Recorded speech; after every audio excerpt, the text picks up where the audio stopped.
I'd like to call this regular meeting of council to order and acknowledge the city of Winkler is situated on Treaty 1 land, home of the Anishinaabe, Cree, Ojibwe, Dakota, and Dene peoples, and the homeland of the Métis Nation. We respect the treaties that have been made on these territories and dedicate ourselves to a future based on respect for all peoples, moving forward to a harmonious and prosperous future together. Be it resolved that the agenda for the regular council meeting of May 13th, 2025 be adopted. Mover? Andrew? Second? Ryan. Marvin got it. Thank you very much. Do we have any additions or changes to that agenda? I would like to request a change. Okay. With our amount of public hearings today, I'd like to move the community spotlights to just after the minutes, Okay, that's fair. so that they're not sitting around waiting for so long. So Community Spotlight and the U15? Yeah, Both of so them? that would be the Family Resource and the 14-1. U15 Nationals. 14.1 and 14.2. Okay, that makes sense. Move it ahead of correspondence. Anybody else have a concern with that? It's all good? These people can all hear those community spotlights then too. Absolutely, which is also nice. Any further changes? No. Not seeing any? Oh, sorry. Oh. You're looking for further changes, yeah, all right. I think item 12.9 and 12.12 could be combined as one discussion point Because they're both for the same for item. the same item, yeah. So combined public hearing. Public hearing, yeah. Okay. That's for Albert Street? Yep. Yes. Okay. That's okay? Okay. Everybody okay with that? Yep. Okay. Moving forward then, all in favor? That is carried. We'll continue to be partially old school and partially online until we can find a way to get fully online. Be it resolved that the minutes of the regular council meeting of April 22nd, 2025, and special council meeting of May 5th, 2025 be adopted. Mover? Ryan. Second. Peter. Comments? Not seeing any. All in favor? That is carried. We will then, based on the changed agenda, give Winkler Family Resource the opportunity to present. I'll ask you to come to the microphone and introduce yourself, and then the floor is yours. All right, good evening, everyone. My name is Chantel Human, and I am the Executive Director of Winkler Family Resource Center. The last time I was here, I was about 6 months into the position, so still very new, and many, many things have changed since then, of course. However, the one thing that has stayed the same is that I was also severely pregnant the last time I presented too, so we'll see in 2 years where we're at if we're on kid number 3, but works well for me so far. In our time together, I'll go over what Winkler Family Resource Center is doing right now and how we're benefiting Winkler families. So WFRC's vision is to empower families to create a healthier community. We achieve this by supporting children and their caregivers by providing opportunities to learn and play. Next slide. Perfect. So what do opportunities to learn and play look like? As of right now, our main resource is free educational programs for children and their caregivers. These programs focus on developing literacy, numeracy, physical and mental well-being, creativity, as well as social skills, which is the big one post-COVID. By show of hands, has anyone here ever attended a program at WFRC? Yes. Yes? All right, wonderful. Michael, you used to be on our board, right? Yeah. Yes, okay, thank you. So if you haven't, you're missing out. Not only do you get to witness the beauty of caregiver and child bonding, but kids also make the wildest comments, and it is very entertaining. My favorite one so far is when a kid asked me what I do at the center, and I paused for a moment to explain executive director, and he's like, "Are you like the keeper of this place?" I was like, "Absolutely, I am changing my title right now." Can you imagine being like, "I'm the keeper of Winkler"? How It's cool good. is that? It's Yeah. good. Well, I would highly, highly recommend for you to come check one out sometime. I'll go over a few of our key programs and give you a better idea of what we are offering. So Kit and Caboodle is a facilitator favorite. This is a literacy program where the facilitator gets to choose the theme. So some recent themes have included 5 Senses, Elf Training School, Big Feelings, and Farm. For this program, the facilitator will pick one book per week and offer songs, rhymes, crafts, activities based on that week's book. So this program is a very clear example of developing reading comprehension. The families are presented a story, then you enhance your understanding of it by engaging in activities directly connected to the book. In addition to reading comprehension, children also learn more about the theme itself. So for example, in the 5 senses kit and caboodle, children left the program more aware of their senses and what they do. Thank you.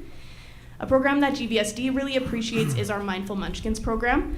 This program teaches children how to identify their emotions, how to healthfully regulate, and how to communicate to their caregiver what they need to feel better. Caregivers are involved in this process so that they can better understand how to help their children when they are experiencing these really large emotions.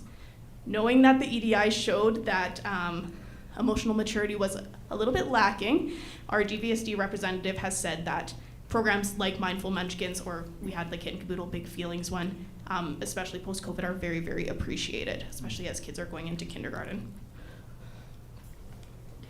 Perfect. A program that benefits the mental well-being of families in a different way is Toddler Shenanigans. This program is all about allowing children to explore their sensory needs. This program is very open, very child-led. This means that the circle time is limited, so it's great for kids who aren't quite ready to, sit down and listen to a 10-minute story. It's more so they're going to stations at their own pace. I've seen so many stations at WFRC. A classic is oobleck, or like the half cornstarch, half water substance. I've seen facilitators freeze animals into ice, and the kids have to use, I don't know how you say it in English, but in French you say pipettes, full of hot water to melt that first one there, to melt the ice. Of course, you have to do slime. And one of my favorites, it was just a tub of dirt with potatoes and carrots in it. Kids loved it. It was great. Children greatly benefit from sensory experiences. As babies, senses are how we explore the world, and by developing our senses, we grow our understanding of how the world works. For caregivers, their mental well-being benefits from knowing that they don't have to clean up the mess afterwards.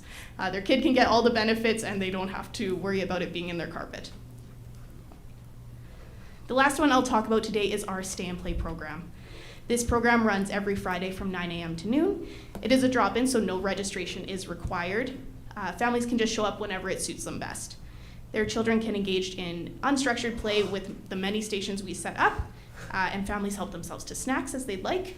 This program is what I would consider a conference for parents.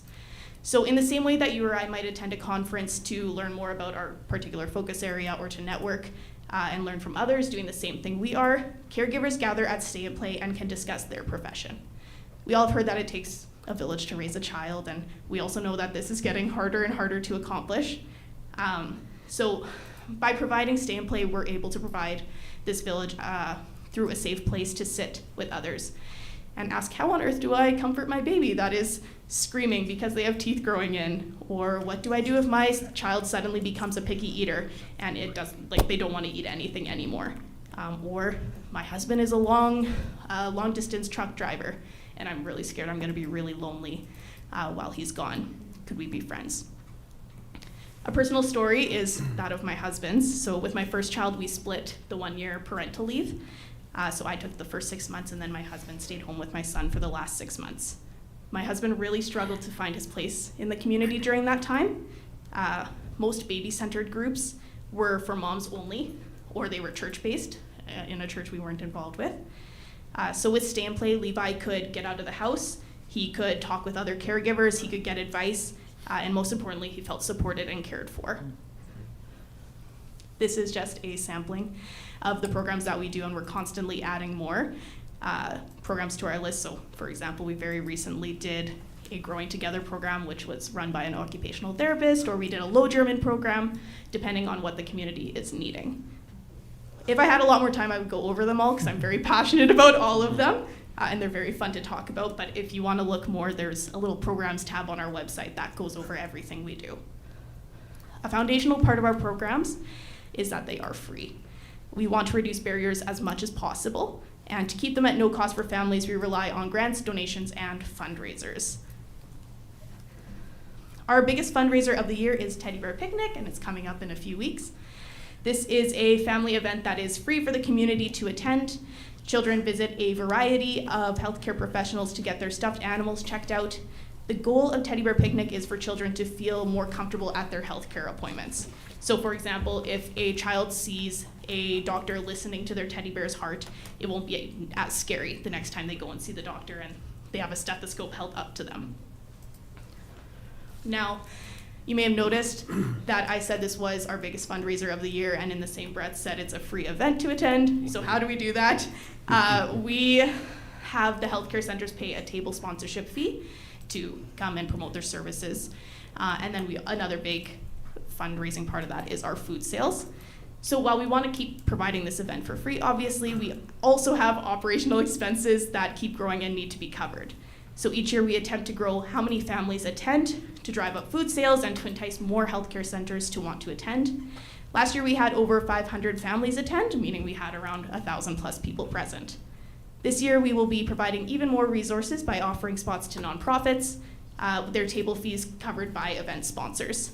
We have also invited local sports teams to engage with the families to provide more reasons for families to come and enjoy. We hope to continue growing this event to benefit even more families in Winkler and the surrounding area, both through the resources provided at the event, but also indirectly through the funds raised so that we can continue providing these free resources. As someone who has been both a stay-at-home parent and someone who is in the workforce, I can easily say that being a stay-at-home parent is the harder job. When I came back to work after maternity leave, I genuinely felt a shift in my nervous system. Stressing over budgets and creating wait lists for programs and directing a nonprofit seemed like a relaxing vacation. This is not to say that I didn't enjoy my time at home. I'm very much looking forward to this mat leave as well. But with that being said, we need to do more for families in our community. We know that we have more and more families moving to Winkler, often without familial support. These caregivers need a village, and WFRC is wanting to be that village for these families. Of course, we cannot continue offering what we do, nor can we expand our services without increased funding. So I would like to extend a thank you to the City of Winkler for their contributions towards Winkler Family Resource Center and the families that we support. Any questions? I just want to thank you for what you do. Just curious, how many participants, or how do you? I'm a numbers guy, so I'm just wondering what kind of participation do you have in a lot of your programs, or do you have? So we have, it's broken down into 5 sessions per year, and those Okay. are 6 weeks each. Okay. We'll usually run about 3 to 4 programs with between 15 to 20 kids in each one. Okay. I can't do the mental math for you Okay, right no, now. it's fine. But Okay, but in there, okay, good. yeah, and then we also, with our stay and play program, so that runs every week. Depending on the weather, so during the warm time of year, usually it slows down a bit, and we have about 20 families coming, but when it's really, really cold out, then sometimes we can have up to 40 families coming. Yeah, it gets very, very busy. Yeah, I believe that. Lots of activity and lots of noise. Oh, yes, Nice to yes. Emmanuel Church has been working out well for you still? Very, very well. Yeah, they are great.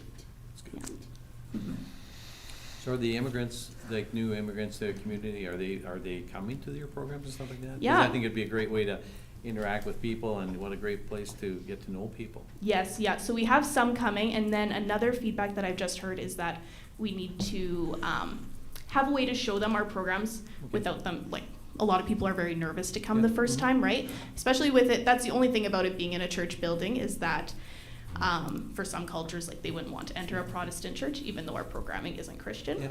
Yeah. So that is one thing. But another way, actually, that we have immigrant families helping us out in a way Okay. is childminders. So at each of our programs, they're designed for 2 to 5 year olds, but for those under 2 year olds, we have childminders available to lend a hand to parents.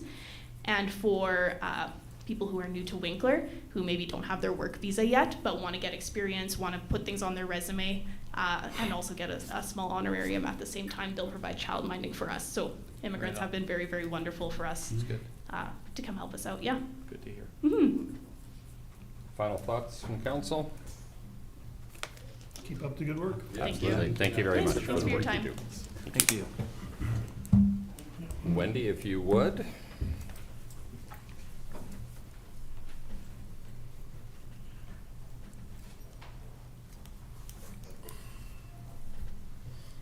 Just give the U15 Nationals group a little bit of time to make their way into chambers.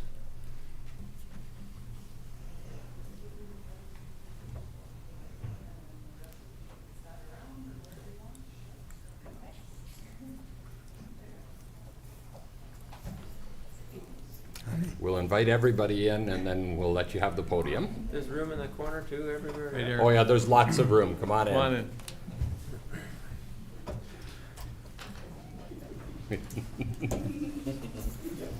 Very shy girls. Yeah.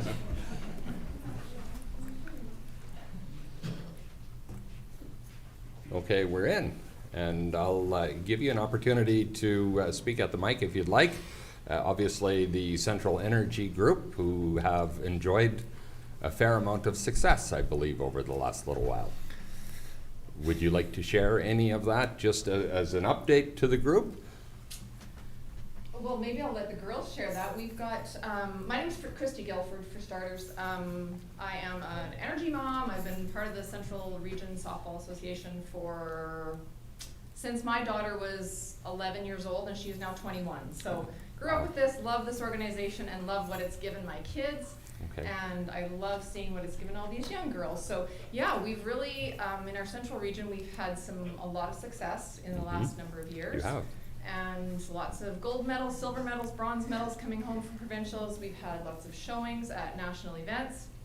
And we are just extremely excited to host this event. So I'm from Crystal City, Manitoba. I am one of the co-chairs of our host committee, along with Tara Pettinger from Portage-la Prairie, who is not able to be here this evening. But we have asked the young girls to tell you guys a little more about what we're doing. So I would like to introduce Cheyenne Gertzen, who is going to be our spokesperson. Excellent. Go ahead, Cheyenne. Mayor Siemens, Deputy Mayor Fraze, and all of the councillors, thank you for accepting our request to be here tonight to share our exciting news. As I'm sure some of you have already heard, the Central Energy Organization has been chosen to host the 2025 U15 AAA Male and Female National Fast Pitch Championships. These events will be jointly hosted by Morden and Winkler this summer from August 13th to 17th. My name is Cheyenne Gertzen, and I'm here tonight with my teammates Blaine Weeb, Shayna Drieger, Kylie Weeb, and Kelsey Dick. We are all members of the host team for this event. We have all grown up in Winkler and the surrounding areas and have all played minor ball in this community. We are very excited to welcome 31 teams from all over Canada this summer. We are eager to show off our wonderful ball facilities, and we are thrilled that over 5,000 players, coaches, parents, and fans will get to experience our amazing city. Some of the benefits Winkler will see from this event include facility and diamond upgrades, as well as opportunities for businesses to sponsor the event, creating a major boost to local businesses and our economy. Multiple games will be broadcast daily on internet feeds that will further promote our city and our sponsors. We will need many volunteers to make this event a success, but we know our community has supported other events in the past and will undoubtedly volunteer for this major championship. We will be reaching out to the members of council and you, Mayor Siemens, to bring greetings at various events throughout the week, including the banquet and the opening ceremonies.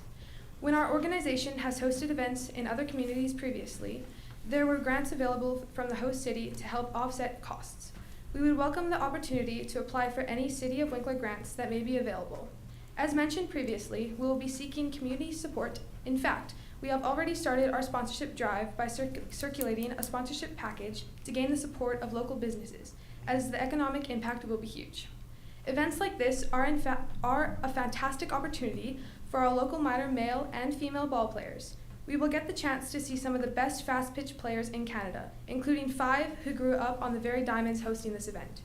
We hope to inspire these young children to pursue a future in competitive ball. In closing, we are very honored to have been chosen to host this event, and we are very proud to show off our hometown. We ask that you help us by supporting this event and promoting it to the best of your ability. Let's show everyone how great Winkler truly is. Thank you for your time. We'd be happy to answer any questions you might have. Well, thank you very much, firstly, for that, and I'll give council an opportunity in a moment, but well done on the success you've enjoyed over the last several years. Just in hearing of some of this, and the Central Energy brand is a strong brand, and as already referenced, multiple medals, and that is a testament to the entire organization, to the parents involved, to the coaches involved, to the players involved. Everything that I've ever heard, you represent this region and our community extremely well. To be able to host an event of this significance is indeed an honor. And thank you so much for bringing that to this region. Without a doubt, we will want to be involved in a way, and I would ask City Manager Jody Penner to tell us what the application process would look like, and we do have an application process for some granting. Maybe if we can ask you to connect with the coaches and We will do that. what that would look like and how they can go about accessing some of those grants. We want to wish you well, and we're very proud of our community. We're proud of the volunteers. We're proud of the teams, and we're proud to be able to partner with the City of Morden to host an event of this significance. Thank you very much for giving us that opportunity and for being here tonight to share this exciting news with us. If any of council have comments or questions, please feel free. Yeah, I'd say thank you very much for the wonderful presentation. You hit it out of the park. Absolutely. I'm just gonna join the girls because I promised them it wouldn't be a test at the end. Chris maybe wants to join me. Chris is also part of our executive committee, so if you guys have any questions, we would gladly love to share and see what we're doing. I guess I just got a question, which I'm sure you thought about, you know, with our unfortunate event with one of our hotels in our community, which I'm sure would have been booked by your fans or by teams. Like, what's the game plan, or what's the? I'll ask your responses to come to the microphone, Yeah. though we do broadcast each one of our Sure. meetings, so people should be able to hear it. So the game plan, basically what we're doing is we are moving some of our hotel bookings closer to Winnipeg. Okay. As it was, we have enough people coming and enough teams coming that we weren't gonna be able to house everybody in Okay. the Morden Okay. Winkler area. Okay. We do have like some of the smaller hotels booked. We've got the Altona Hotel booked. Unfortunately, there's a wedding in Carmen that weekend, so that one isn't available, but what we have, I think we've got 4 or 5 room blocks in the South Winnipeg area, so Okay, it'd good. be roughly a 75-minute drive for anybody who Not is better wanting to than- stay. And some teams will choose to stay there anyways, you know, if they're wanting to be closer to amenities, but yeah, unfortunately, we don't have enough accommodations here, even without the hotel being gone. Yeah. So yeah, that does put a wrench in the Yeah, plans, I'm thinking, unfortunately. yeah, It does. It was a unfortunate, big loss yeah. for your community, yeah. Mhm. How many ball diamonds are you gonna use for this event? We have the fourplex here at the main ballpark. There's also 2 other diamonds that are, they're skinned infield, so there's Yep. no grass in them. We're gonna convert those, take the mounds off them. And then we also have 2 diamonds that we're gonna use in Morden for round robin play. Nice. And the hub will be here at the fourplex. And then night games every day? With the lights? No, actually, most of the games I don't think will be scheduled in Okay. the evenings. Usually Okay. the evenings are kind of left in case there's weather restrictions, if there's rain delays, and we only have the 1 diamond with the lights on it, so. But it's fun to play at Yeah. night. It is fun to play at night. But generally speaking, they try not to schedule games in the Okay. evenings just to leave it in case there is rain delays or Fair. any kind of weather. So this was a joint application by Winkler and Morden? It was actually an application from our Central Region Oh, softball. okay. And so our club put in the application, and then we spoke to the facilities in Morden and Winkler just to make sure that they would have diamond availability for us, and yeah, make sure they were Excellent. on board. And really, everyone's been fantastic to work with. The facilities in both communities are very excited about it and on board, so.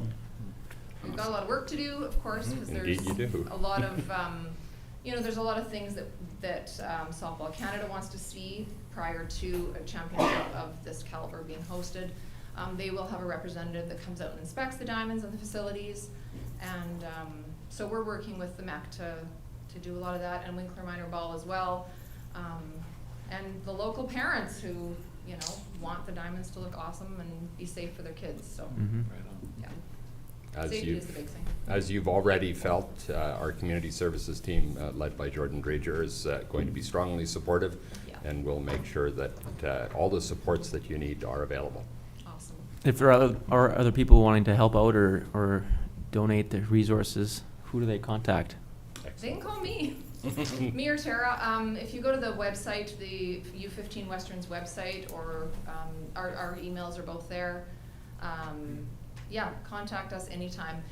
You should be seeing some volunteer sign-up forms coming out in the next little while. Some of you may know Sherry Clausen. She's our volunteer coordinator, our chair. And what she's got is she's got a form that'll be sent out, and it will have all the different categories that we're looking for volunteers in, whether you're looking to help out with the gate or scorekeeping or diamond maintenance or all the other things that come along. And what we'll do is we'll ask people to sign up for any categories that they're interested in helping in, and then what Sherry will do after is she'll fill in the slots of where we need volunteers for what hours and the shifts.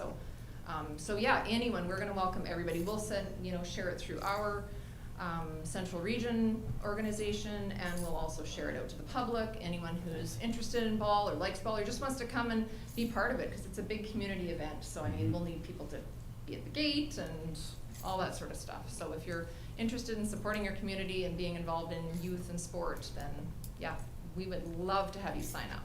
Excellent. So hopefully you'll see that all on your social media. We'll send that out through the Chambers of Commerce as well. They've received our sponsorship packages already as well, but the volunteer signups will be going out, and yeah, it'll hit social media. So hopefully if you don't hear about it, let myself or Tara know. Or Chris or anyone else on our executive committee. And information-wise, continue to share with the City of Winkler. We will also get involved and share it on our social media channels that we have a decent following that will certainly help as well. Great. That would be wonderful. Thank Excellent. you. Appreciate that. Thank you very much. Thank you. Otherwise, go get 'em. Congratulations on this event. It's Yeah. going to be fantastic. We're looking forward We to invite it. you all to come. It's Absolutely. great. We'll It'll be be there. a week of nothing but sunshine. Yeah, No perfect. rain at all. Yes. So rain up until then and then sunshine then. Exactly. Make sure the grass is green. Awesome. Thank you. Thanks very much. Thank you. Thank very you. much, yeah. Have a good evening. On the bright side, it always either rains Harvest Festival or corn apples, so you're in between those. You're good.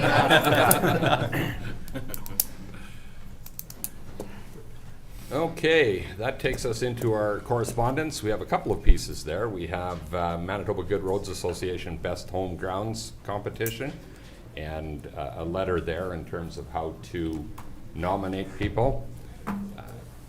Should go without saying, but they do make sure to highlight that please don't nominate somebody unless you've talked to them first to let them know they're going to be nominated. So we can go from there.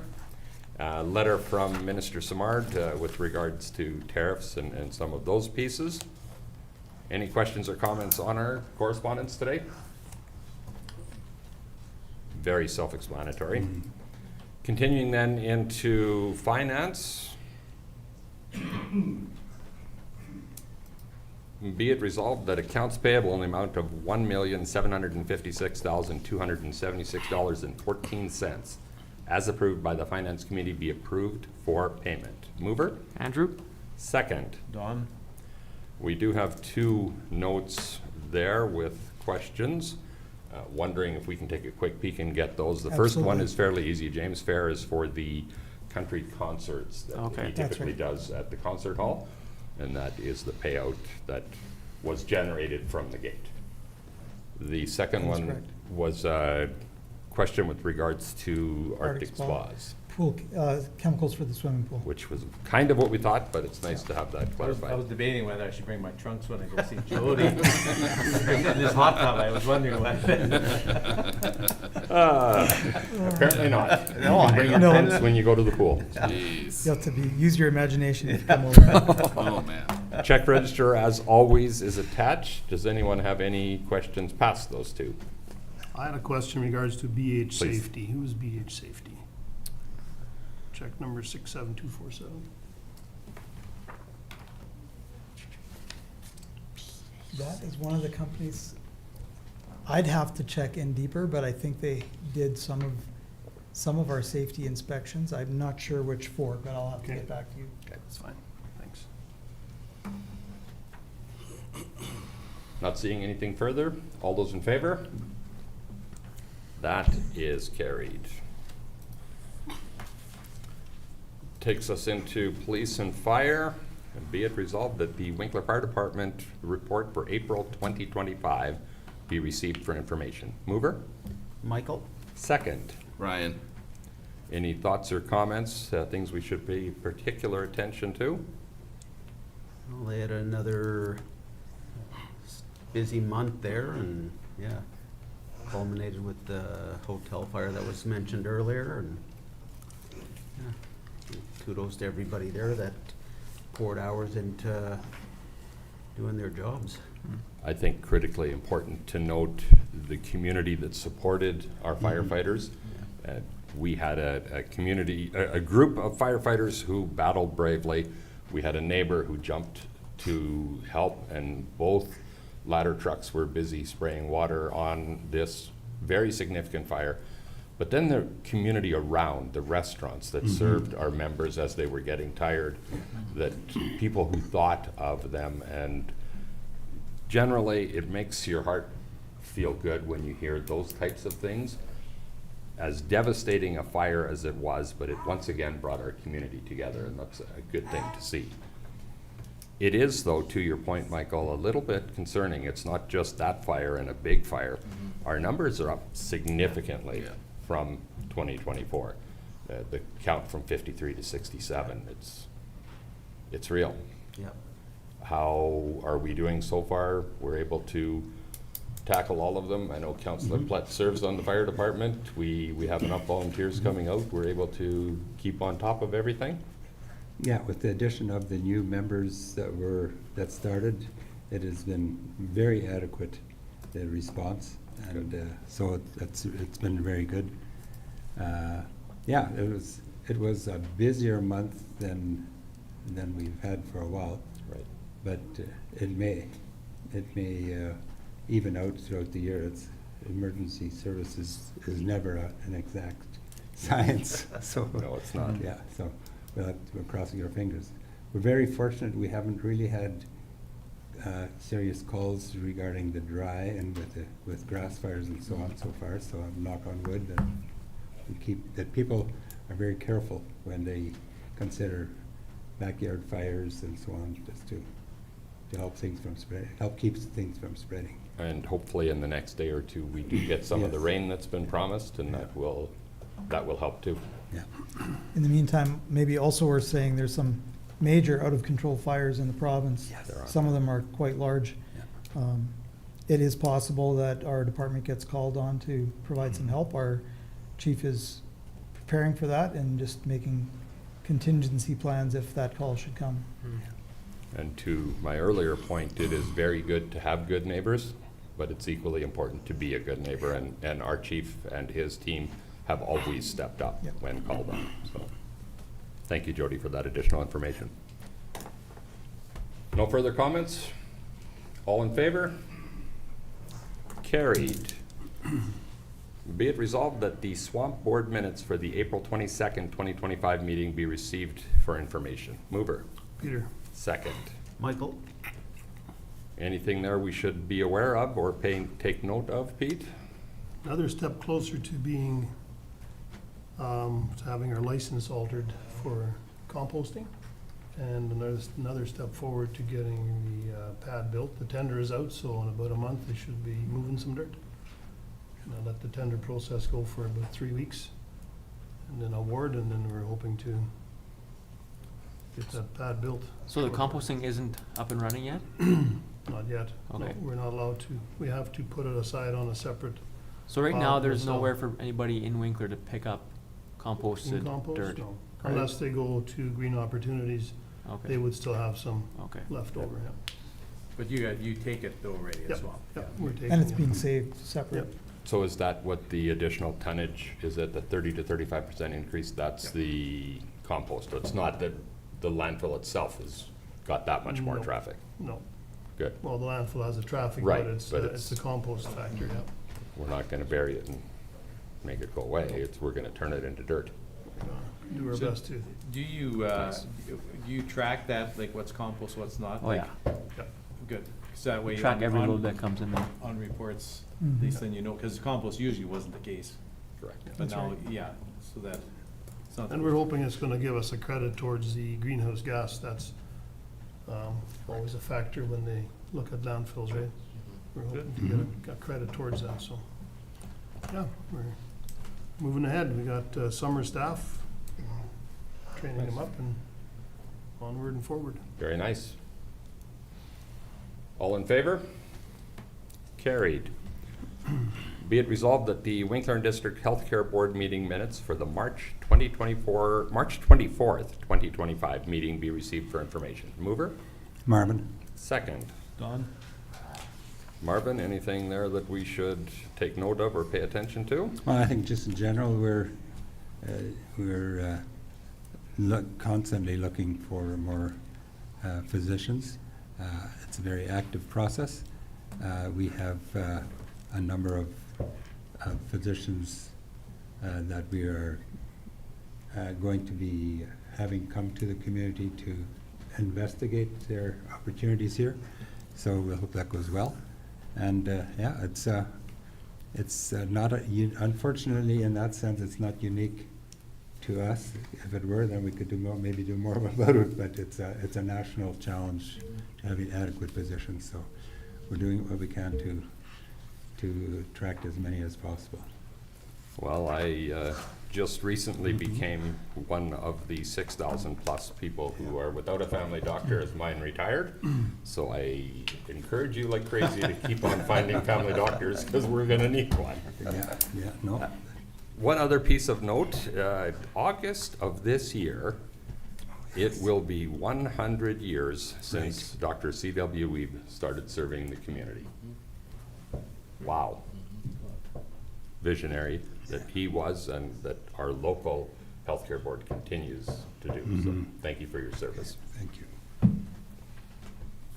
Taking us then into our planning, be it resolved that planning committee minutes for the April 22nd, 2025 meeting be adopted. Mover. Don? Second. Ryan?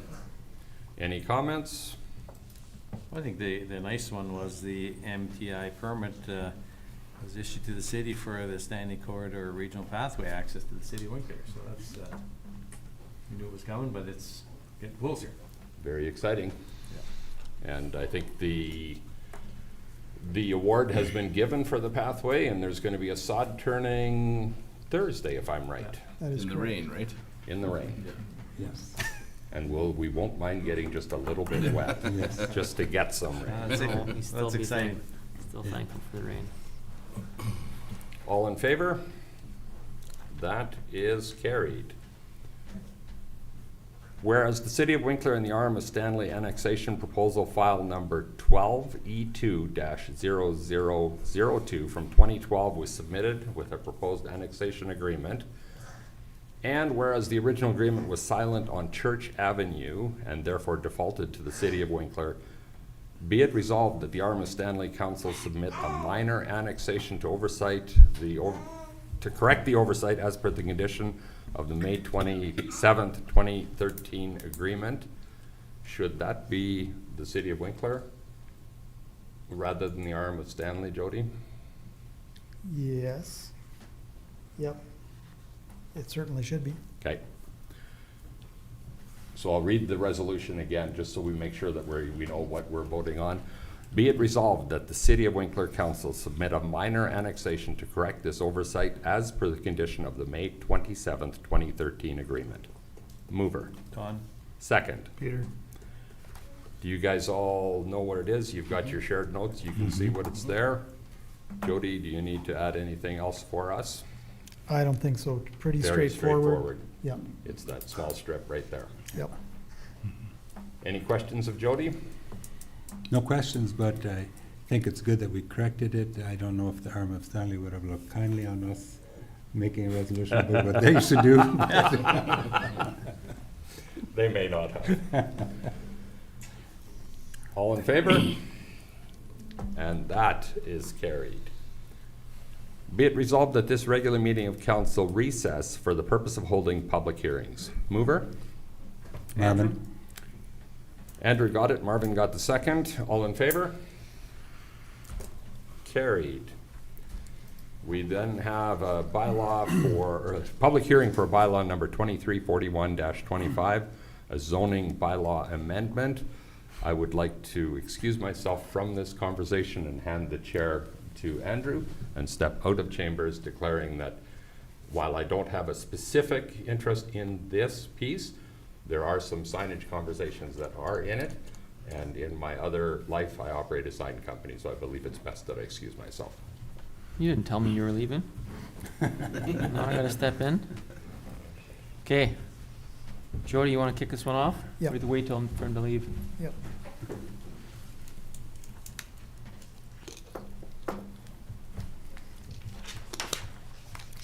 Okay, so this is a public hearing for the amendments to the zoning bylaw. This has gone through several planning committee meetings and then also through our first reading when we presented all of the changes with comments. So at that time, we gave you the document that outlined what all of the changes were and at which planning committee meetings those were approved. And so this is just going through the final steps for second and third reading and to be able to give the public an option to speak if they would like to on any of the changes. Before we open it up for that, I would just add that the province, through their community planning branch, just sent us their notes on this update or on these changes. They commented on some. For the most part, nothing really to note.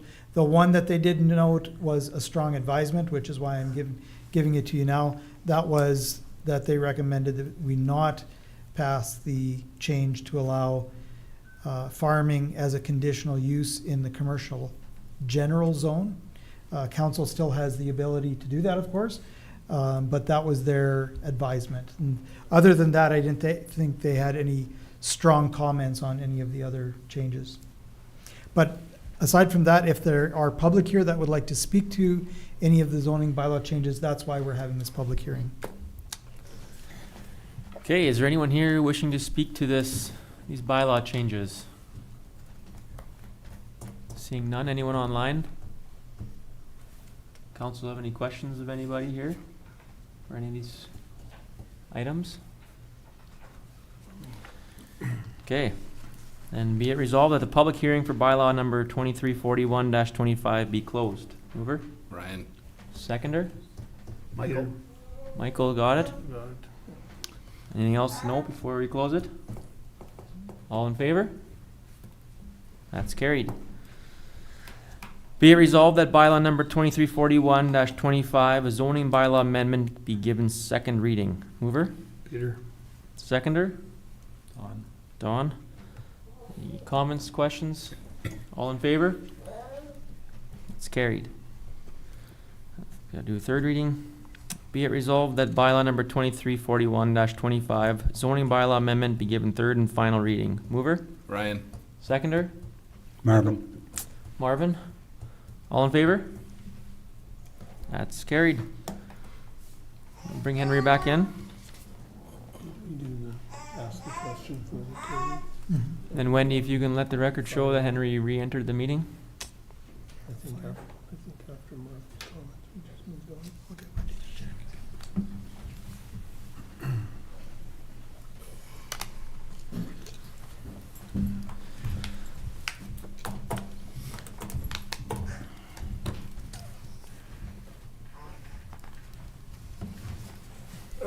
Okay. Welcome back. Thank you. 12.6.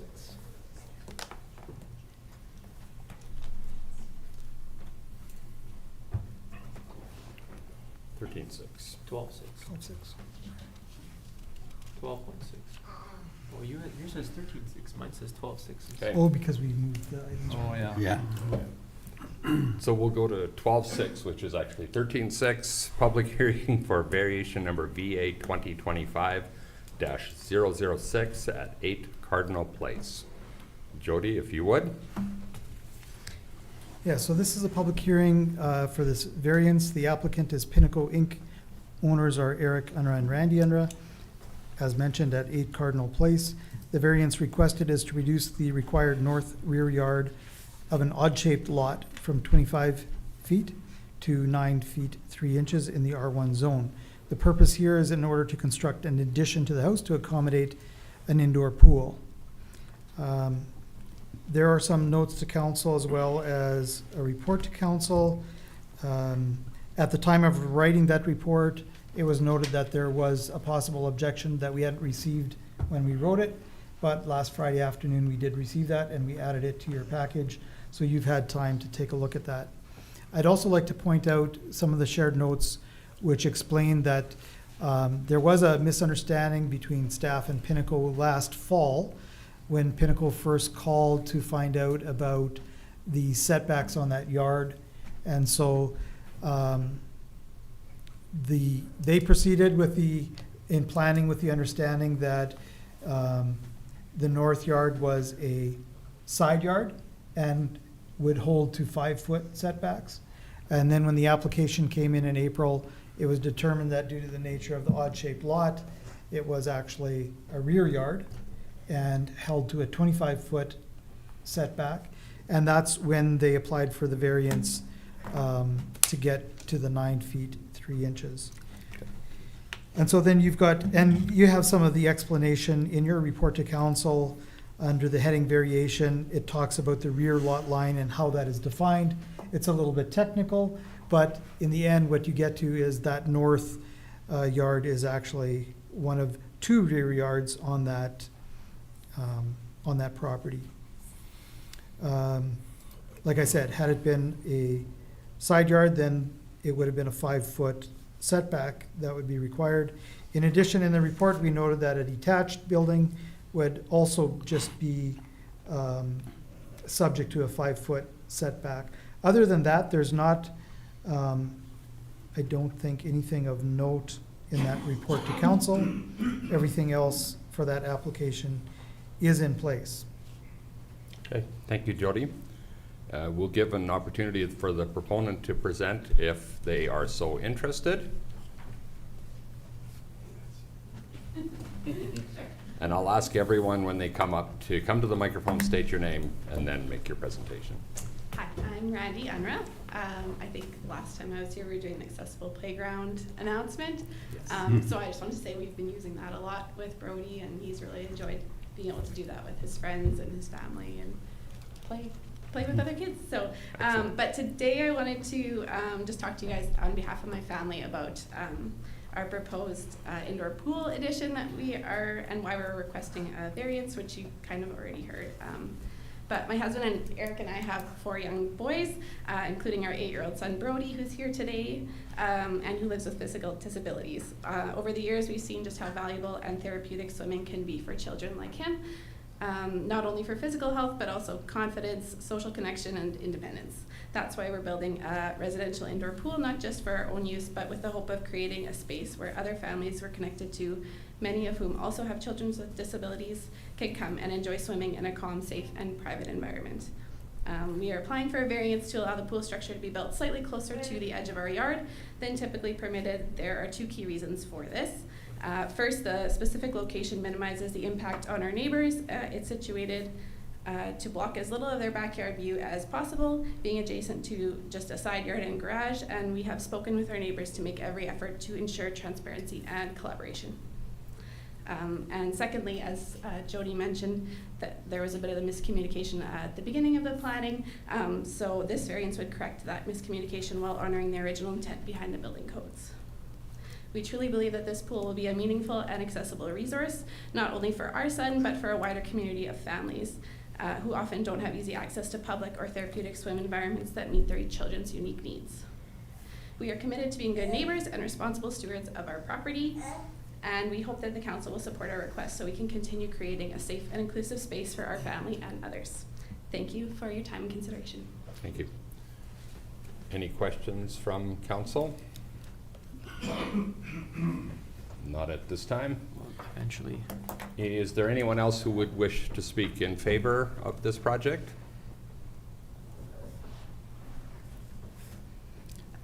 I will then ask if there's anyone who has a concern with the project and would like to speak to that concern. Again, I'll ask you to come to the microphone, Ron, state your name and your concern.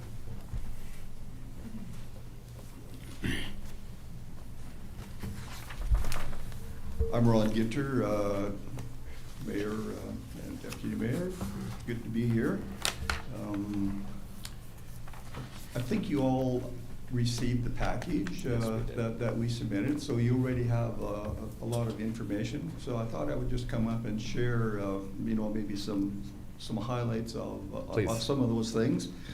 And maybe I'd just like to say that, like, in our family, when our kids grew up, we impressed upon our kids that they were maybe more advantaged than other kids, and we stressed upon them that, you know, you need to recognize that you are maybe exceptional, and not exceptional in terms of what they did, but there are people that are not as well physically as we are. So our daughter and worked at camp all her life when she was starting grade 10.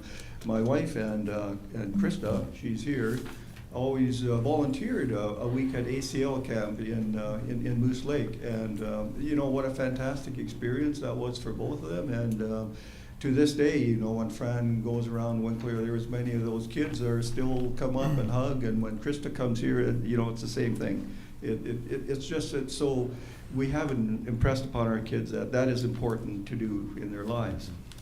You know, my daughter and son-in-law, who came to support us here today, live in Winnipeg on a 1 acre lot, and they wanted to build a barn on their property. And when he proceeded to check out all the local zoning regulations and bylaws, he determined on his own that he was not in compliance with the setbacks. He would need a variance to build what he wanted. The variance was a few feet, not a slight variation, not 17 feet. So prior to making his application for the zoning variance, he went around and talked to all his neighbors, gave all his neighbors a blueprint of what he wanted. He was upfront with them on what he wanted to build, the design, the size of the barn, intended use, and all that. And when he applied for the variance and the meeting was held, there was no opposition. He had done his homework, and I can only speculate on where we would be right now if this procedure would have happened in this situation. It's unfortunate that the applicant chose to start construction prior to any permits and or authorizations by the city of Winkler. From what I can determine, you don't need a permit to take decks off of your house or siding or change windows and remove siding.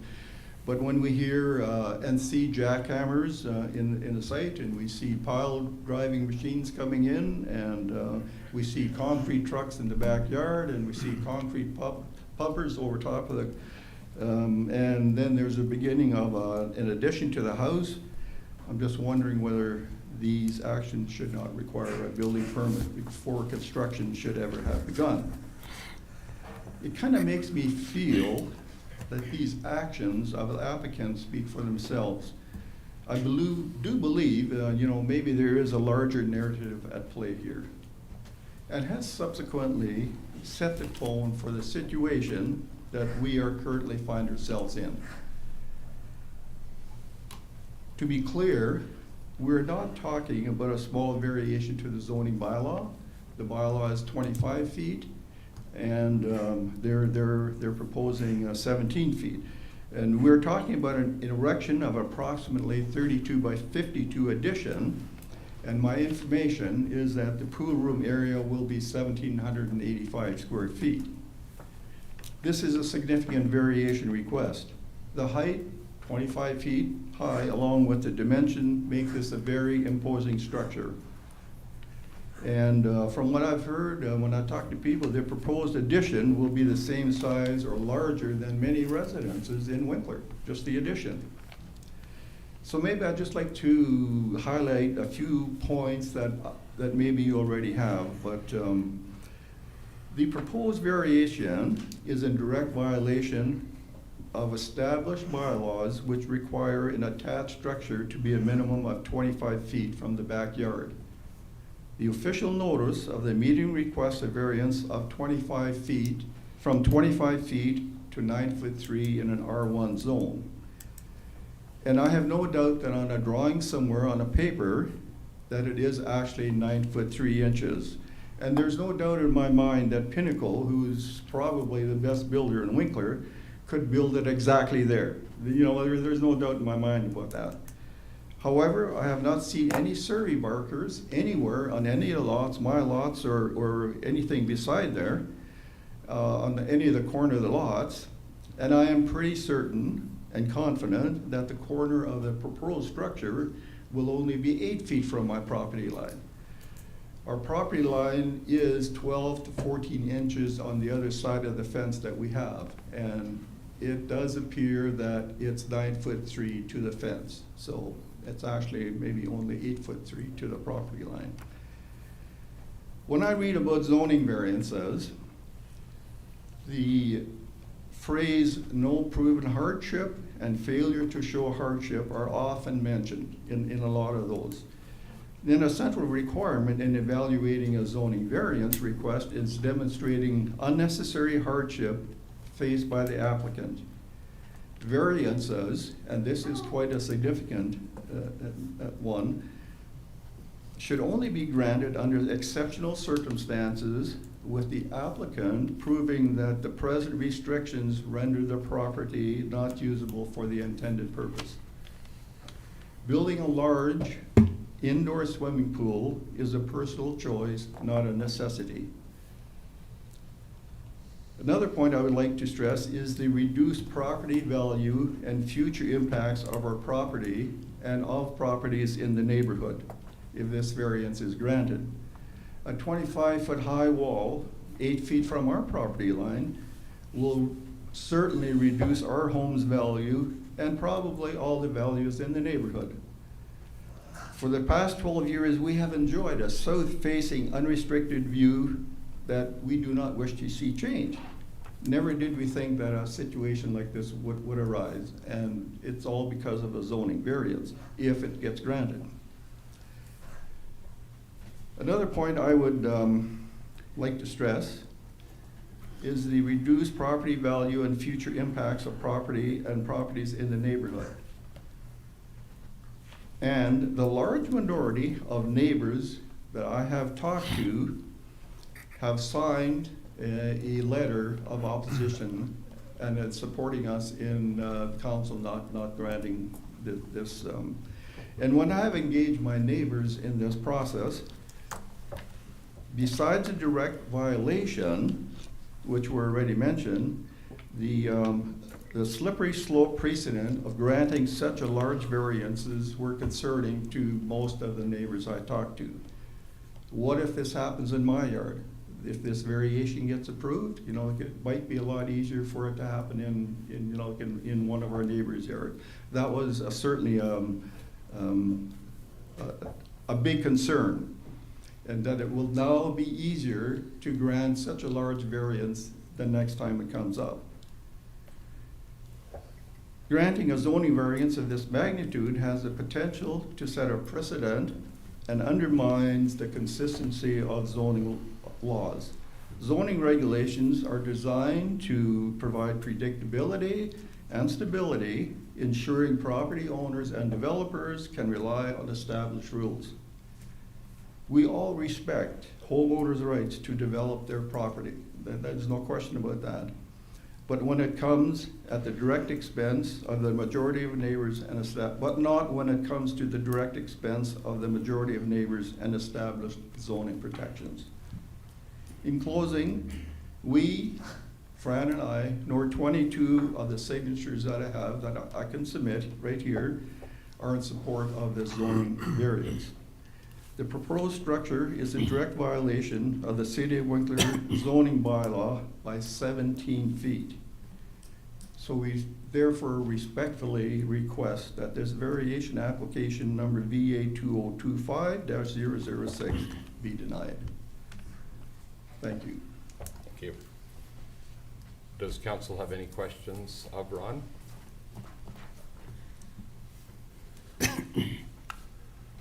Not yet. We will certainly have more opportunity if wanted. I would ask for the petition, if you'd like to have that enter our files, that those be given to Jody. Please. Right now? Please. Okay. So that way they form part of the record of these proceedings.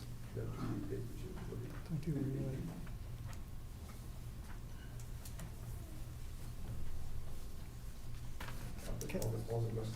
This is what I have. Okay, got it. So those signatures have been handed to our city manager. And as already noted by the objector, the remaining information we already have in our files.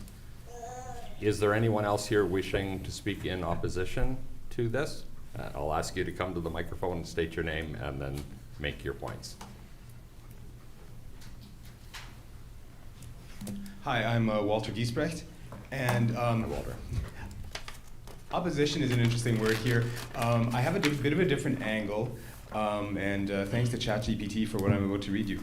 Thank you, Council, for the opportunity to speak. I live at 647 Larkspur Crescent, directly northeast of number 8 Cardinal Place. Well, I'm not so much opposed to the idea of a project of a pool. I would love one myself. But my issue is more to do with drainage.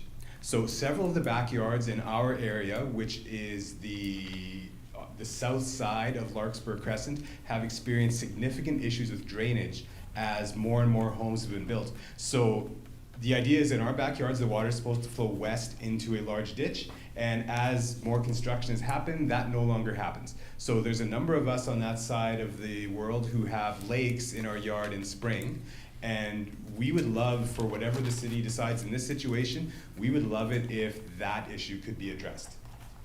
So that's our vantage point from that neck of the woods. Okay. I appreciate that comment. And certainly we could ask the city to come and shoot that area in terms of levels to find out what is or is not there. Yeah, if I could just make a few comments from the Certainly, I'd report. appreciate that. So in our report to council, we covered a item there on lot grading and drainage. And it says the approved lot grading permit requires the property owner to adhere to city approved design grades to maintain the approved drainage pattern on the property, as the proposed building addition will be situated approximately 9-10 feet away from the property line at the time of the report. Engineering services does not have drainage concerns with the approval of this variance. So our engineering team did take a look at that. And I think what I'm hearing, just to make sure, what I'm hearing, Walter, is there's an existing problem already that's come more recently. Correct. Within the last 2 to 3 years, yeah, the problem has grown. So the question would be, what has changed and where is the drainage not? We had a Right. lot more rain the last 2 years, though. There's an That ditch element of hasn't been very full the last couple of years, which never was before. Fair. And I think, if I'm correct, Jody, and maybe you can help me, there are opportunities when our survey team has time, if there's a concern that something has changed somewhere that has a negative effect on the neighbors, that we can go and take a look to see if in fact that's happened. True. On private property, drainage is up to homeowners and property owners to work together.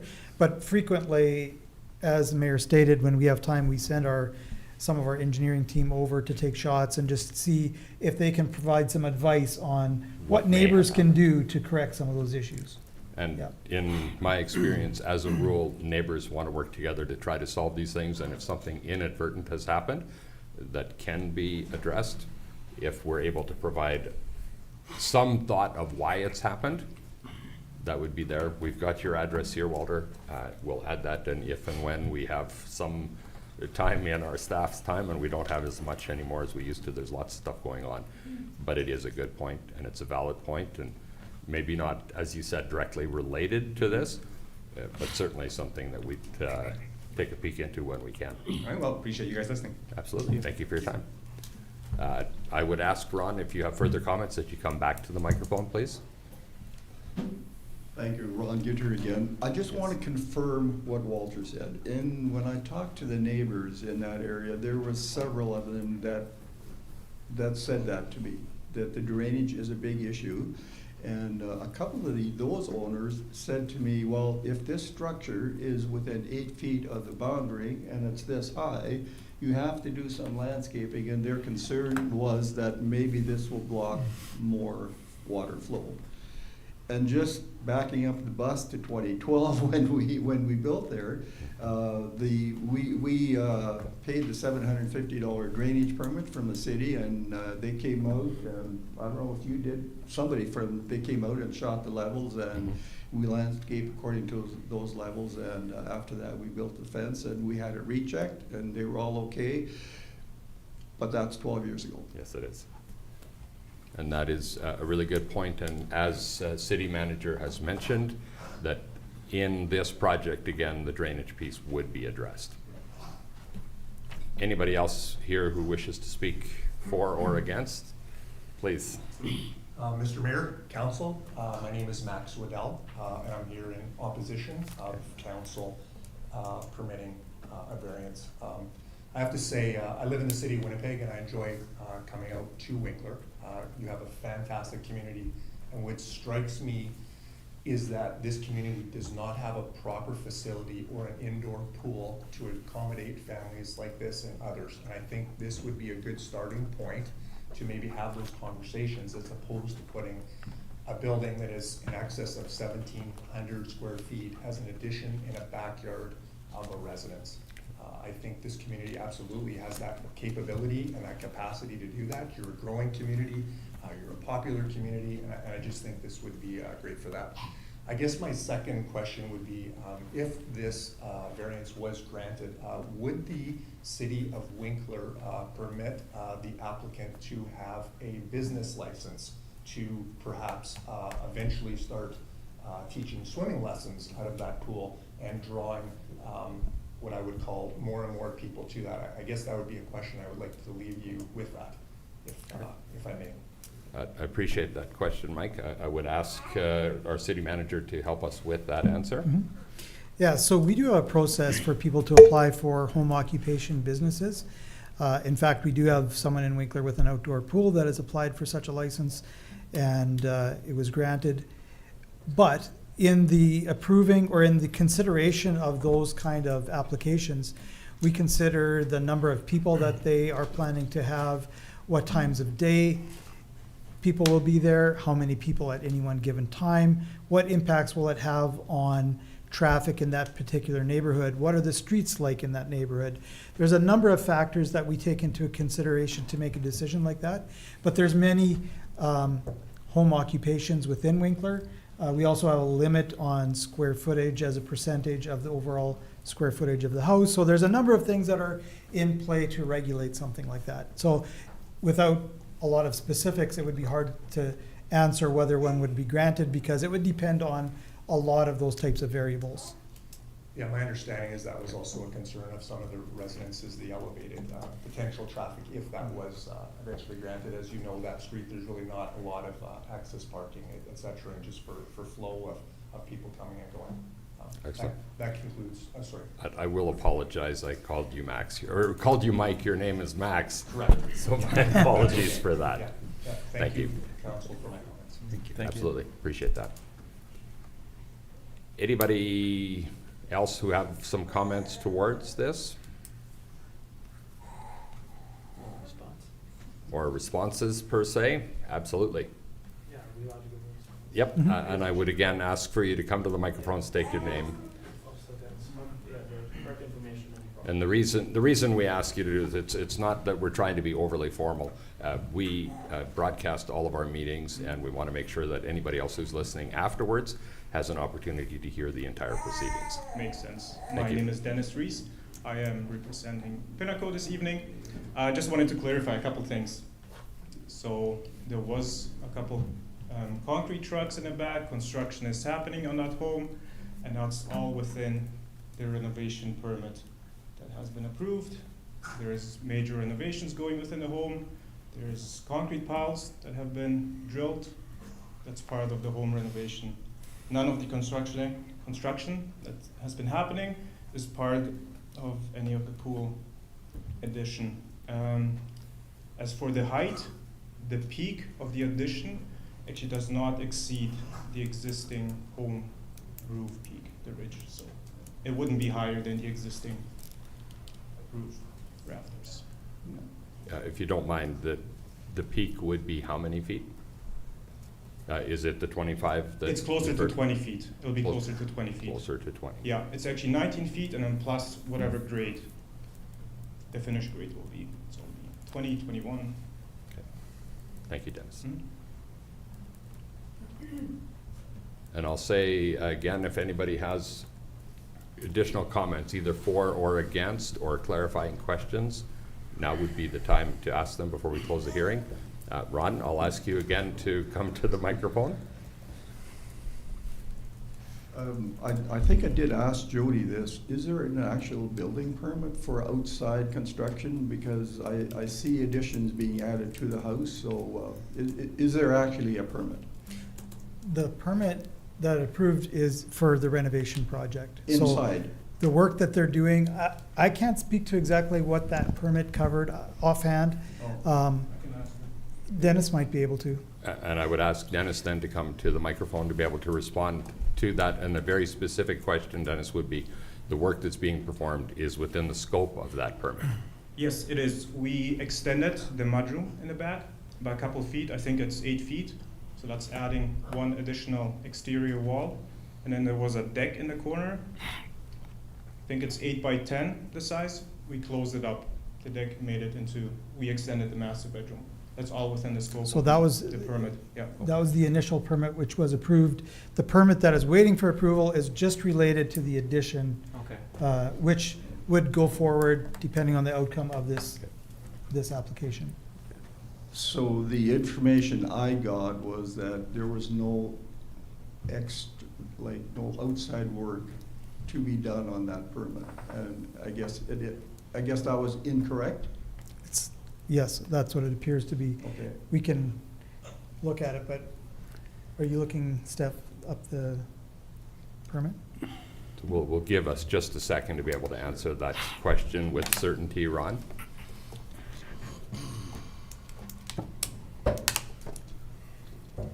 So I'd have to, I would again ask Stephanie for you to also introduce yourself, please. Stephanie Jans, Planning and Permitting Manager. So I'm looking at the development permit approval. It's described here as a 240 square foot renovation to the main floor, 120 square foot renovation to the basement, including the removal and relocation of walls and windows, and the relocation of a bathroom. So that would include some exterior work. Okay. Okay. Sorry, it would include what? A 240 square foot renovation to the main floor, 120 square foot renovation to the basement, removal and relocation of walls and windows, and the relocation of the bathroom. So there we go. And I will ask, my apologies, Ron. So I didn't hear you mention that it included any addition to the exterior of the house. I think Dennis would be more equipped to speak to that, but there is some select demolition that happens with any renovation project. Sorry about that? There is some demolition work that happens with renovation. Oh, totally, I understand that. And I think Sorry, I'm talking about additions to the present house. I think what you said was there was a removal of a wall and an addition or something like that, and windows? I'd have to, Anyways. I have the floor plans in front of me, but I wasn't prepared for this type of question. yeah, and No, that's and fair, I would and we see- don't mind digging into yeah. some of these to make sure that we get the full You answers. could have MSW investigate separately. That might be more productive. And I would suggest it probably would be because it isn't relate specifically to this variance application. Okay, which is a good point. The work that would be done, or the permit that would be approved, if this variance is approved, Is would be separate that than the addition work and is that's happening. separate. So while we can look into that, I don't think it specifically relates to, This conversation. correct. Okay, that's fair. You want to see the picture of the addition? And I think where City Manager Jody Penner has mentioned at this point, whatever work is or is not happening there, certainly it makes some sense for MSTW to take a peek at it. And there are definitely some concerns if the work is happening outside of permit. But as referenced earlier, Pinnacle is a good developer in our community and are good at following the rules. I would anticipate that the rules are being followed. That said, I would ask the city to ask MSTW to take a peek and confirm and be able to move forward from there. Yep. Thank you. There was one thing that has come up a couple of times, is whether it's 9'3" or 8'3" or 8 foot away. I'm wondering if I could ask Pinnacle or our proponents in terms of the certainty of that measurement.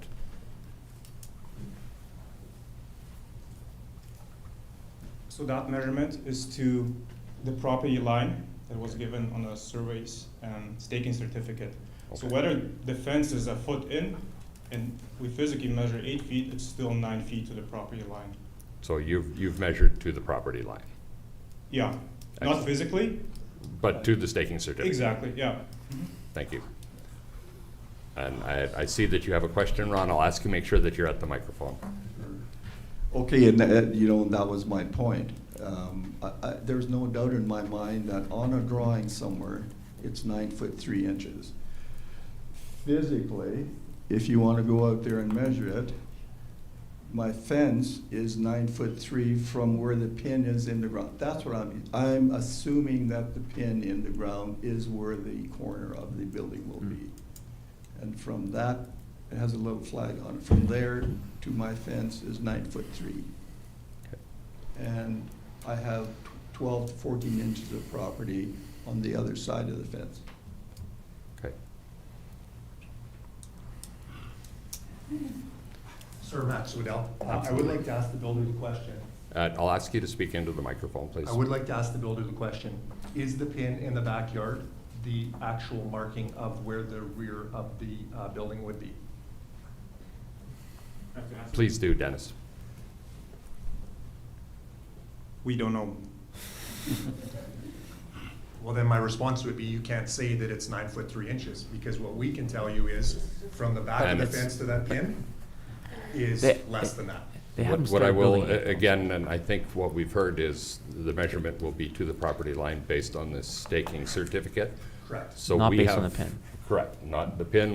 Okay. We've heard from a builder who is a reputable builder in our community that we're dealing with 9 foot 3. I don't see concern from council that that would not be correct. Correct.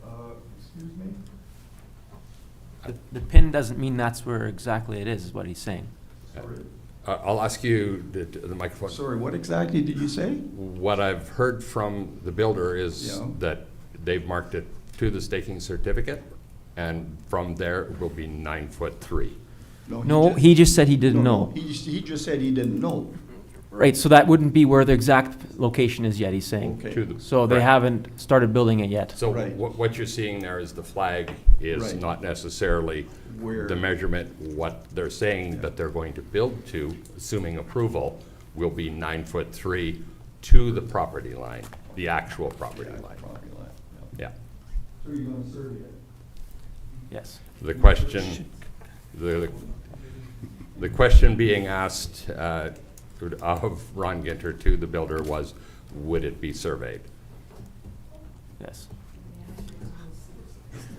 And I apologize again that we have to get up and down, but it is critical that everyone who Yes, wants to certainly, watch if we it. don't find the pins, then we can apply for a survey. Excellent. I appreciate that. Thank you. Does anyone else have a comment? Does council have any questions that they would like to ask? You starting? That's like prior to closing the public Correct. hearing. Right. Correct. Debate can happen yet, but And obviously, correct, and as city manager has mentioned, once we close the hearing, we can debate, but we can't correspond further. So if we do have questions, if we do have things that we'd like to know, it's critical now that we ask. When we close the hearing and we have the debate, no new information can be brought forward from the floor. So, I guess I have a question. please. We normally we like it, and you made reference to this. We like it when neighbors work things out between the two neighbors or three, whatever there is in a neighborhood, because that's the best way. You referenced it in terms of elevations and so on, but I think all around it's important. If when council makes a decision tonight, and because I see this is both proponent and opponent have a lot of value into this, it's very important to both people. If we go for or against, we will disappoint somebody a lot. And so I would prefer if there could be a discussion between neighbors that would make it more amicable, and we have done that in the past where we've done that. So I guess my question would be, has some of that discussion happened, and also could there be a discussion that could help to address this in such a way that it could be win-win instead of win-lose or lose-win? That's an excellent question, Marvin. I would ask both to speak to it if they are so inclined. Sure, it's Ron Gitter again. I think I said in my opening remarks about my son-in-law doing his due diligence in Winnipeg for his variance, and he visited all the neighbors around, and it would have been fantastic if that would have happened here. The first time I knew of what was happening here is when the applicant came over to my house, and I said, "Oh, by the way, Ron, you're getting a zoning variance." And this is where we are now. I would have loved to have talked about this whole project, ahead of time, and I think we'd be in a different space. Can we still get to that space? That's my goal. Okay. And maybe that would be the question. If we take a step back and the proponent and yourselves have an opportunity to have that discussion, is there some merit in that, in your opinion? Yeah, there would be. I mean, I don't see any hardship in the applicant meeting the 25-foot bylaw. Like, there's acres of room in that yard for a structure like this. It's no hardship to put that within the present bylaws that are there. So, yeah. So, and I think what you're saying is you'd be prepared to have a conversation if he moved it to 25 feet away, in which case there would be no conversation, right? Absolutely. Would you be interested in a conversation if we as council today took a step back and say we're going to adjourn for 2 weeks and we're going to ask the two of you to connect to be able to see if there's another resolution outside of that? Well, absolutely. Yeah. Appreciate that thought. I will ask the proponent as well.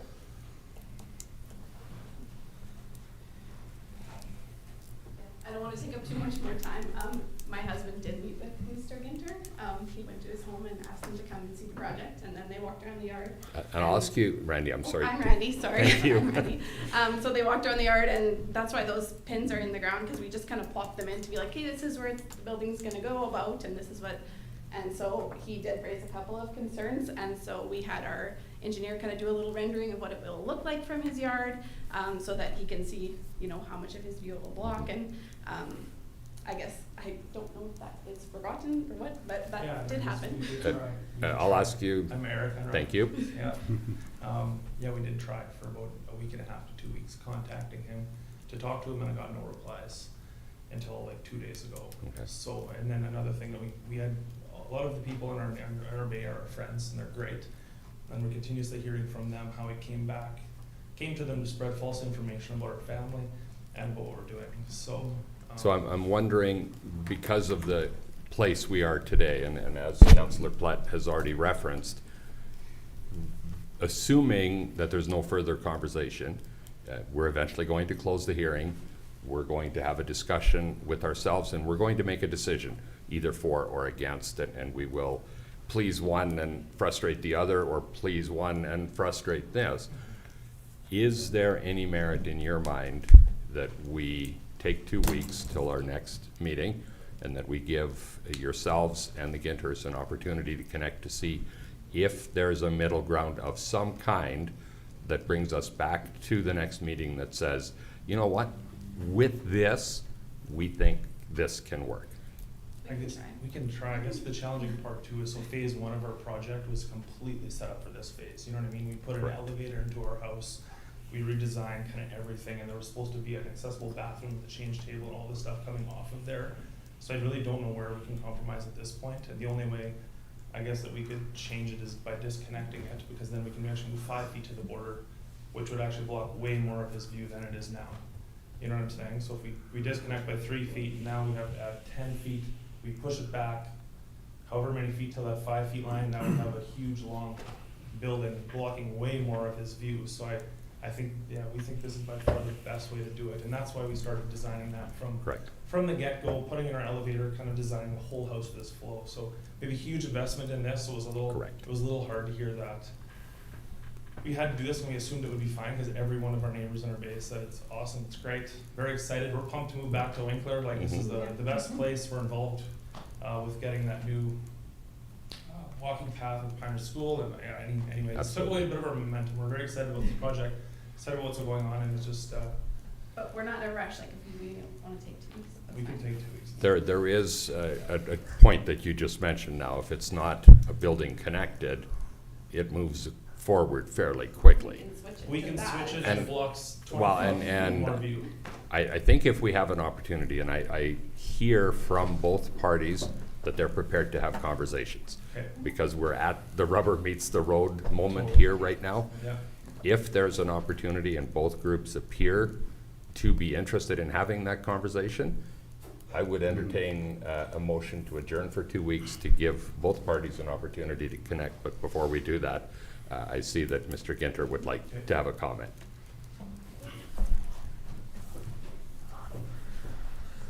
Okay, just, I need to back up the bus here a little bit. Please. In the beginning of March, I got this text from somebody with a picture of my backyard, and he said, "Oh, hello, I'm your new neighbor." I didn't know, I didn't have you in my contact list, Randy, so, yeah, that was good. And he said, yeah, we bought the place, we're your new neighbors, we're gonna do some renovations, and we're moving in June 24th. That was the beginning of March. Mhm. You know, construction happened, blah, blah, blah. We Right. saw all these concrete trucks, whatever. You know, whether there's a permit or not, maybe it's not that big of a deal, but construction happened. Right. And the first thing I knew about this project was when I was in my backyard and you saw me and you said, I just want to let you know what's going on here, and by the way, you're getting a zoning variance. That was the first time we Would I- heard about your project. Would it be? There wasn't, I kind of gathered that you made it sound as though like, oh man, we were best buds and talked about this no, that was not the case. Right. I'm hoping we can be best buds. As are we. Absolutely. And it certainly sounds at this point in time, both groups are prepared to have a conversation. Exactly. Council is prepared to make a decision if need be, but in every instance, if we have the neighbors figuring it out, because when all is said and done and council's made a decision, you're still going to be neighbors. And that's the critical piece. If we can find neighbors working it out to be able to have that good neighbor relationship, because if it comes here and we have to make a decision, we're going to make the decision and then we move on to the next agenda item, but you're still neighbors and one of you's happy and one of you's frustrated. If we can find a way to be in a place that both feel this makes sense, we would certainly appreciate that. I'm very happy to see that both parties have said they're prepared to have that conversation.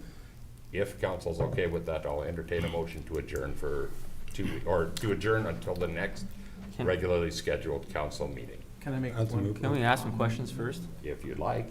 Go ahead. You go ahead first. I was just gonna say for Pinnacle, maybe if you could redraw that where there's no variations needed, what it looks like, just to I'll get. ask though, the two groups have agreed to have a conversation to see if they can solve something. No, I know, but I'm just saying, in that conversation, is if, because obviously the lot's big enough where you could put the pool in with no, you wouldn't be here because you don't need no variations. And I'm just saying is, what does that look like on the lot, just so everybody can see what that might look like, just to give you an idea. Just to draw it out. And I can appreciate the rendering that was made from the backyard there. It would be nice to see it closer up though, because it looks quite a ways back, so it doesn't really give a full perspective. That would be my one question. Do we know which, Hold on. do we know which renderings? I think what we should do, if we can find that, so we can show it, we've got it here. I had emailed that, or, That's the one with the kind of the gold Yeah. look on it. Hang on, I'll find it here. Like the ones under supporting documents or? Correct. This is, okay, I'll show you what I have for supporting documents. no, I think it was in the other one, the objection. Oh, no. I think so letter? too, yeah. Okay. Let me grab that one. Yeah, it was this one here, right? Yeah, Correct. not in this, it's not in Nope. this It's not package. that one, it's in Hang the on, objection. There was a later addition, wasn't it? View from patio looking south is the one I'm, It's a different document, there you go, yeah. you'll get there, you're going a Further, little bit further further. down. I think it's 8. Right there. Yeah. There Like it is. that view is from a ways back, and it'd be nice to see it from a little more of a live, or a, like the previous one has a picture of the patio, it would be nice to see. Mhm. Yeah, if that's not too much hassle, but We can talk you to can ask Pinnacle that, about it. I think I would just, yeah. Yep. they're the ones If that we're did gonna the postpone drawings. it, I would ask that. Mhm.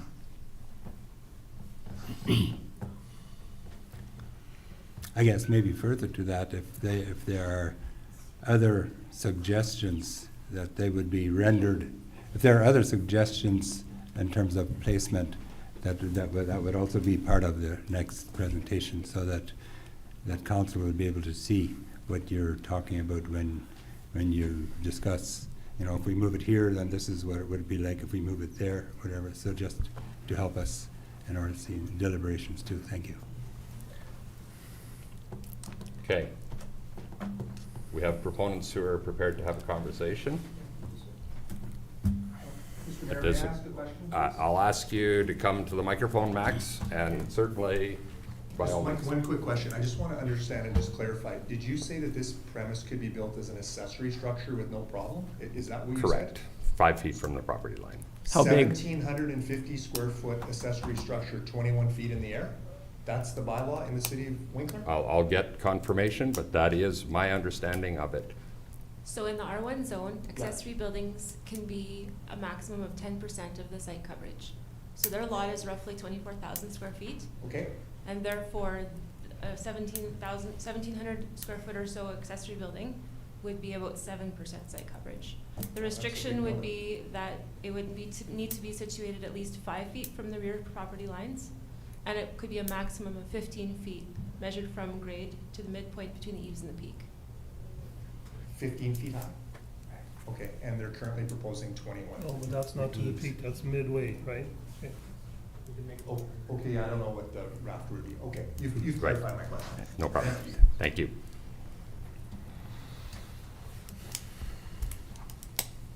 Still looking for a motion if council is so inclined. I would motion. Okay, Ryan got it, Marvin got the second. Any additional comments before we adjourn? If we postpone this, you should clarify though, we cannot be part of any conversation with anybody about this. That is correct. So Thank you for that that should be made clarity. clear that neither of you or anybody really can reach out to us about this. But they can reach out to our staff and Indeed. should Yes. reach out to our staff if there are Questions. concerns or questions Yeah. to get clarity, to understand what's being discussed. That's an excellent point. So just to Thank you. explain, can I explain that a little bit? I would appreciate that if you would, Jody. To explain what Deputy Mayor Fraze is saying is that decisions like this made by a municipal council are meant to be done in public with accountability and transparency in that way. They're meant to be done so that anyone who is involved in the public hearing is privy to all the same information as anyone else, whether that's for or against. So that means that people can't go and lobby council individually if we adjourn this hearing. So that's where, if you guys are talking things through and you have questions, you can come to us as staff, come to the planning department. We'll provide whatever information is required if you have questions. But that's where it stops. It stops at the city staff. Of course, you can talk to neighbors. It's these 7 people that you can't. And that is all under the provincial acts in order to provide transparent decision-making. So if you do have any questions about that, you can certainly ask us. And good for both parties that the smarter people are able to be consulted, and these 7 who would be struggling to find it can't be. Either way, final comments. Yeah, like the beginning of this council meeting was a good one. Yeah. It was good stuff. And then the middle of it is the boring motion, second, and so forth. These are the hard ones. And these are like the reasons. We had another one like this the last couple meetings already too, where These are very. we're hurting people's feelings, and this is the worst part about it. Yeah, so just making it clear that we all don't like this. And ultimately. Unless you guys can get along and have an agreement. Okay, that's mine. Those comments done, all in favor? So We just to are be clear adjourned. then, I'll ask. Hold on. I'll ask the gallery, please. Excuse me, I'll ask the gallery, please. to be clear, on Tuesday, May 27th, this public hearing will be continued. This adjournment is basically presses pause on the public hearing. So on the 27th, same time, 6:30, we'll start our meeting and have this on the agenda. Okay, continuing then, we'll go to public hearing for variance number VA 2025-007 and subdivision 4463-22-8251 at 159 and 169 Albert Street. Jody. Okay, so as we changed the agenda at the beginning of the meeting, we've changed this public hearing into a combined public hearing because the variance application and the subdivision are both part of the same project. So it only made sense to have one public hearing, and we have a report to council that also covers both of those items. So the variance application is from applicant Allison Drieger of Blue Stem Developments on behalf of owners HWH Holdings at 159 and 169 Albert Street. The variance requested is to increase the maximum gross density per acre from 7 to 11 dwelling units. The purpose is in order to construct 2-unit dwellings with secondary suites in the R1 zone. I will also note that the reason that the subdivision requires a public hearing is because it involves the opening of a public road. And by that, in this case, there's a very small part of the parcel that is suggested to be opened to continue a bit of a jog in the street to allow for more room in the street. So we don't have any objections received to this point, written or otherwise. We have a report to council. And just to highlight a little bit of that, again, the intent is to construct these 3 2-unit dwellings that will be subdivided into 6 subdivided lots with party walls. And they're proposing secondary suites in the basement unit of each semi-detached duplex unit. So that means total of 12 dwelling units and 12 secondary suites. That's what is being proposed here. This must be a really big file because it always kicks me out when I try opening it. Hang on, let me see if I can. You have to open it separately. I can't open it in Meeting Manager. Is that in the supporting documents? Yeah. I can only open it when I open it up from the, not from the Meeting Manager, but Okay. it's interesting. Okay. Yeah, I can put that up there too. Yeah, so it's 2 duplexes. Yeah, and so just maybe also a note about the gross density. In the R1 zoning, it allows up to 7 dwelling units per gross acre, whereas the 3 duplex units, excluding the density created by the secondary suites, results in a gross density of 10.1. Now, part of the reason for that is the more narrow right-of-way. So when we look at other projects with a fair bit of density, the wider streets and right-of-ways presents more acres to adjust that number. So you have to keep that in mind as you consider this. maybe worth pointing out, you know, our housing needs assessment did create or identify that Winkler's lacking some of this missing middle housing types and has a low supply of small dwelling units and bachelor suites compared to the Manitoba average. And, you know, if these units are offered at prices within our kind of appropriate local income levels, then these could really contribute to meeting that missing middle. So I just thought that was worthy of pointing out. In terms of parking, you have some comments there. It depends on how many vehicles are gonna be in these places. What we've heard from other proponents, you heard from Glenberg recently at a public hearing, that what we're finding is that there's fewer vehicles in a lot of these units. But you have those notes there regarding the parking. We are asking for a contribution to cost for a future sidewalk that would be planned, and that has been collected. Stephanie, correct me if I'm wrong, from other developments as well. So it's in line with what we've done before. Are we looking for park for that area too? What's that? For green space for that area? The green space proximity for this comes from the park on, the Victoria. current park on Victoria and the one that But we're Are we adding. asked contributions on it or no? Yeah, okay. This would be the community enhancement Okay, fee. whatever, yeah. Yeah. Okay, good. Neighborhood green space fee. Yeah, okay, Thank sounds you. good. Well, the only thing I didn't see in the report was front elevation shots. Do we have any or no? We want to see that before we give the proponent an opportunity to speak to it. No, we can wait. Yeah. So maybe what we'll do is we'll give the proponent an opportunity to speak to this project if they'd like.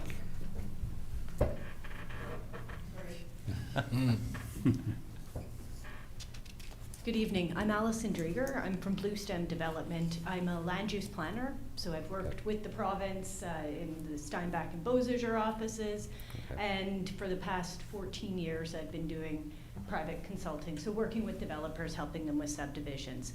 So now I'm working with HWH, and I've had the privilege of working with your staff, Stephanie, Dwayne, coming up with this plan. We have done some revisions based on feedback from Stephanie and Dwayne, in terms of how the design was laid out, making sure that we had the parking requirements. We had Ryan run it with F-150s going into the driveway to make sure that we could accommodate those. And I'm driving one today and they are massive. I don't like driving it, but Ryan did make the F-150s fit in the driveway, which was perfect. Just one minor clarification, it says 12 secondary suites, but it's only 6. So it's, we're doing 3 duplexes. So it would be right, 1 in each basement. So we are here, both Russ and I, if there are any questions in terms of what we're proposing, we're both here to answer it or provide additional information. Thank you. These Questions? These are 2-story, 1.5? Russ, say the ones. Yeah, they're, I'll ask you, Russ, also again, to come to the microphone, please. Russ Duick here from HWH Holdings. They are not 2-story, they would be basement suites, probably slightly out of the ground, but they're single-story buildings. Okay, thanks. Thank you for that. Going back to Don's question, do we have any front elevation proposed shots that we could look at? I can send some. I didn't bring them here. I have them here on my phone, but they're in a working file, like a 3D rendering software, so I can't pull them up on my phone to show you, but I can send them in. Would it be possible to send them to staff now and we could pop them up here? It always helps If you to can have the visual. open a SketchUp file, but I doubt it. No. No, that's fine. To Okay. me, I always say I'm a visual guy. I can show you one without color if you That's like. right. To me, it's just like, Correct. what does it kind of look like? Is it, Agreed. We've seen Nice some. to have. If you want Russ to send it to me, I can open it in SketchUp and I can export it and send it to Stephanie. And I think if we can float it through, this Yeah, might that's be fine. enough. for Just, everybody. Okay. That's Yeah. good enough, yeah. Okay. It's, non-colored. I've seen some really awful looking multifamily, where they have a garage door and a door. Yeah. That's it, you know, and to me, you know, and whatever, everybody can build their own thing, but I was thinking, you know, if we're gonna do something, redevelop some older areas, it's sure nice to make it so neighborhoods appreciate it and everybody, yeah. I think I would note, though, that we don't have any requirements in any of our bylaws for that. I know. So, I get your interest. But then I could, and I'll ask you, Jody, I could say is, I support this, but I wanna see front elevation, is that acceptable, or could I not do that? I don't know that the aesthetics really would come into play in a hearing where we're talking about density. I understand the concern, but we just don't have those kind of regulations in our bylaws, and That's okay. No, That's how a lot of our duplexes are around town, so it's two-story with a basement. Yeah. That's right, it is. Yeah. So where's? Oh, it is sorry, two-story. Where's the entrance Yes. to the basement suite? So it looks something similar to ones on Southview Drive, really. Walk in and have a vestibule, the basement heading goes down. Okay. Sorry.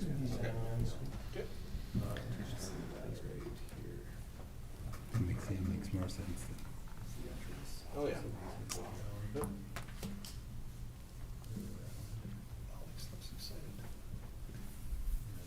Right, okay.